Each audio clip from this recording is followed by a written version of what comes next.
Our country should be more fearful of white men across our country, because they are actually causing most of the deaths within this country.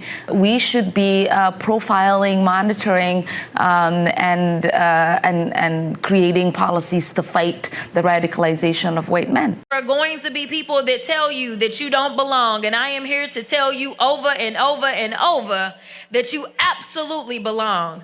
There are people that are going to tell you that there is not a table in which there is a seat for you, but I am here to remind you of Montgomery and those folding chairs. Let me tell you that we know how to use a chair, whether we pulling it up or we doing something else with it.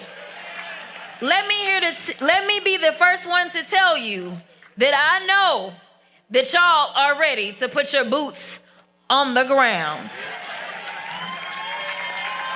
That's your cue. Mr. Leader, can you just clarify your position with a simple yes or no? Do you support your members going to El Salvador, particularly in terms of the situation involving Kilmar Abrego Garcia? Just yes or no? Support what members? The members that went? I've had nothing. Any Democratic member going. We'll cross that bridge when we get to it. In terms of the report that alleged that members of House Democratic leadership had some phantom conversation with either the members who took a trip to El Salvador or any other members, that is a complete and total fabrication. The only statement that was made to members who went to El Salvador was welcome back. We are glad you have returned safely. I left in May of 2022, just for the facts here. And I have seen Biden once since then, when I took my daughter to the holiday party this last December after he had lost. And so I hadn't seen him in person during that period of time. I never saw that person, not a single time. And I was in the Oval Office every day that was on that debate stage.